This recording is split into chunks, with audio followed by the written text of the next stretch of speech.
Hi guys, very good evening. I guess you all are doing well. Very recently we had a discussion कि किसी भी situation में attitude is something that is going to define us, right? तो आज ना मैं थोड़ा सा आपको एटीट्यूड का जो कह सकते हो टेक्निकल है उसके ऊपर लेके जाती हूँ. टेक्निकल मीन्स साइकोलॉजिस्ट ने कुछ टाइप के एटीट्यूड डिफाइन करे हैं. हमें जानना ज़रूरी है कि ये फॉर्म्स ऑफ एटीट्यूड क्या है और इनके ऊपर किताबें लिखी गई हैं अलग अलग ऑथर्स की तरफ से.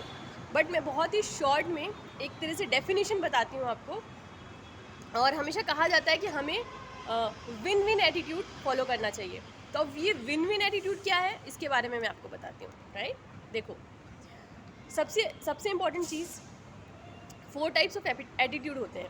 मतलब क्या है कि देखो हमारी लाइफ में इच्छाएं अनंत हैं. आपके पास साइकिल आएगी, आपको मोटरसाइकिल चाहिए होगी. मोटरसाइकिल आएगी, आपको कार चाहिए होगा.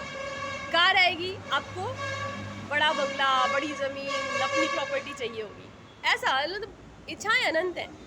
तो अब यहाँ पे एटीट्यूड डिफरेंस कैसे ला के देता है कि हमें अपनी सिचुएशन पे एक तो इंथुसियास्टिक रहना है, एक तो हमें वो वर्ड क्या बोलते हैं, महत्वाकांक्षी रहना है कि हमें कुछ हासिल हो, क्योंकि उसी से हमारे अंदर कंपटीशन आता है. जब हमारे अंदर इच्छा होती है कुछ पाने की तो हम कॉम्पीट करते हैं. But at the same time अपनी सिचुएशन से संतुष्ट रहना भी इम्पॉर्टेंट है ना. इसी तरह से हर एक सिचुएशन को देखने का नज़रिया जो है वो एटीट्यूड डिफाइन करता है. तो 4 टाइप्स ऑफ एटीट्यूड उनको जानना इसलिए ज़रूरी है ताकि हम ये डिफ्रेंशिएट कर सकें कि विन विन एटीट्यूड कैसे अलग है. सबसे पहला एटीट्यूड होता है loose loose attitude. Loose loose attitude का मतलब ये हुआ कि हम ठीक है, हमारा जो लूज़ हो रहा है वो तो हो ही रहा है. हमारी सराउंडिंग में हमारी टीम है, हमारे मेंबर्स हैं, हमारे फ्रेंड्स हैं. We are a kind of jealous person. हम क्या करते हैं, खुद तो हम गिर रहे हैं लाइफ में, दैट्स बेस्ट, बट हम किसी और को ऊपर उठने देना नहीं चाहते. लाइक आपने सुना होगा कुछ लोग ऐसे होते हैं कि आप चाहे ऑफिस की बात कर लो या जनरल लाइफ की बात कर लो, कुछ लोग ऐसे होते हैं जो खुद तो ठीक है डाउनफॉल में जा रहे हैं. आपने स्कूल्स में भी देखा होगा कुछ ऐसे स्टूडेंट्स होते हैं जो बैक बेंचर्स होते हैं. वो क्या करते हैं, खुद की लाइफ में उनको कुछ सीरियसनेस नहीं है, बट अगर कोई अच्छा बच्चा है तो वो उसको या तो डिमोटिवेट करेंगे या फिर फॉर एग्जांपल आप ऐसा भी कह सकते हो कि ऑफिस में like a kind of politics is generated कि बंदा डिमोटिवेट हो जाए. राइट, तो ये जो चीज़ होती है इसको लूज लूज एटीट्यूड कहते हैं. और जो लूज लूज एटीट्यूड है ना, ये दुनिया की सबसे खतरनाक सिचुएशन है, क्योंकि इसमें किसी को कुछ हासिल नहीं होता. जो दूसरों को गिरा रहा है वो तो ठीक है ही, वो तो जा ही रहा है, और उसके चक्कर में सामने वाला भी जा रहा है. और इससे ना आप बिजनेस में कभी सक्सीड कर सकते हो ना अपनी पर्सनल लाइफ में. जहाँ पे भी जेलिसी का इन्वॉल्वमेंट हो जाता है वो लूज लूज एटीट्यूड में आ जाता है. दूसरा एटीट्यूड होता है loose win attitude. Loose win का क्या मतलब होता है, सपोज मैं एक एब्यूजिव रिलेशनशिप में हूँ. मेरे को पता है मेरा पार्टनर मुझ पर हाथ उठा रहा है, मेरे साथ गलत हो रहा है, बट मैं उसको अलाउ कर रहा हूँ. समझ रहे हो, मतलब मैंने उसको परमिशन दे दी कि यस ठीक है तू कुछ भी कर, मैं सहूँगा. तो यहाँ पे क्या हुआ, हम खुद के लिए स्टैंड नहीं ले पा रहे. तो दिस काइंड ऑफ जो एटीट्यूड डेफिनेशन है वो ये है कि आप तो खुद लूज़ कर रहे हो, सामने वाले को विन करने दे रहे हो अपने ऊपर, और वो भी वो गलत है. तो इसमें भी आपकी ग्रोथ कहीं पे भी नहीं है. सामने वाले का इंटेंशन सही है गलत है वो बात की बात है, उसकी क्या ग्रोथ है वो बात की बात है, बट आपकी ग्रोथ कहीं पे भी नहीं है. Right. Third type of attitude होता है विन लूज एटीट्यूड. या विन लूज एटीट्यूड का मतलब ये होता है कि आप अपने लिए तो हासिल कर ही रहे हो चीज़ें, बट अपने से जो लोअर परफॉर्मर्स हैं, आपकी टीम है या आपके फ्रेंड हैं, आप उन्हें ये शो नहीं कर रहे कि you are trying to win. In fact आप अपनी तरफ से माइंड गेम खेल करके आगे बढ़ रहे हो, बट सामने वाले को नीचे कर रहे हो.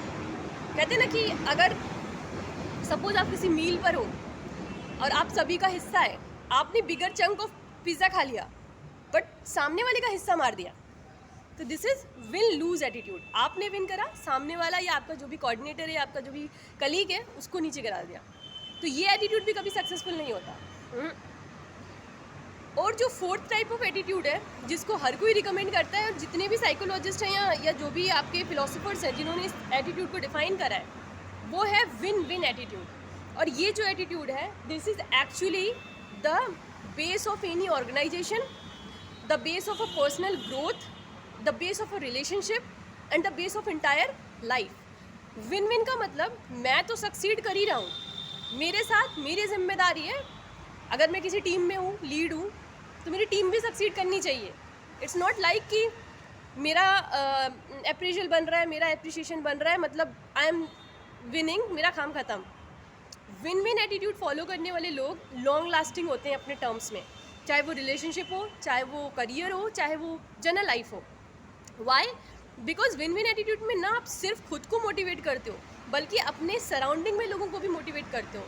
इससे क्या होता है, आपका बिजनेस भी ग्रो हो रहा है और पर्सनल लाइफ में रिलेशनशिप है, तो आप खुद तो लाइफ में आगे जा रहे हो, आप अपने पार्टनर को भी मोटिवेट कर रहे हो लाइफ में कुछ अच्छा करने के लिए, तो इससे उसकी भी ग्रोथ हो रही है। और इन टर्न एक मूवी आई थी ना, आमदनी अठन्नी खर्चा रुपया, और उसी का रिवर्ट जब लास्ट में बोला गया था, आमदनी 1 रुपया खर्चा अठन्नी। तो जब एक लोग कमा रहे हैं और 2 लोग उसको खर्च कर रहे हैं तो कम है, जब 2 लोग मिल करके काम कर रहे हैं और उसका जो वो आ रहा है खर्चा, वो अठन्नी, मतलब हाफ हो गया। तो ये एक फिलोसफिकल टर्म था। मतलब कहने का ये कि आपने जब अपनी ग्रोथ के साथ अपनी फैमिली की, अपने फ्रेंड्स की, अपने कलीग की, अपनी टीम की ग्रोथ को पे ध्यान दिया, तो आप विन विन एटीट्यूड में आ गए। और वहाँ पे क्या होता है कि आप का जो ग्रोथ है वो लॉन्ग टर्म, लॉन्ग लास्टिंग और एक ऐसा ग्रोथ बनता है जो अगर आप कभी परफॉर्म नहीं भी कर पाते तो they are going to balance it. क्यों? क्योंकि आपने देखा होगा ना कि एक अच्छी कहावत है कि हमारी संगति हमें बताती है कि हम किधर स्टैंड करते हैं। तो आप खुद सोचिए, अगर आप अपने साथ साथ लोगों को भी ग्रो करने में हेल्प कर रहे हैं, तो कल को अगर आपके अंदर डाउनफॉल भी आता है तो वो संभाल लेंगे, राइट? और इससे रिलेशनशिप के भी टर्म्स अच्छे होते हैं। अगर आप अपने फ्रेंड्स को भी हेल्प करते हो ग्रो करने के लिए, तो कहीं ना कहीं उनके मन में भी एक हेल्दी बॉन्ड बनता है कि यार he is always motivating me और शी इज़ ऑलवेज मोटिवेटिंग मी।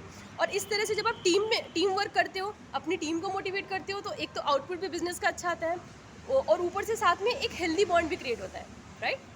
तो आई गेस आपको डिफरेंस समझ में आया होगा। Win win attitude, win lose attitude, loose loose attitude and lose win attitude. तो हमें क्या फॉलो करना है? Win win attitude. Good luck, bye.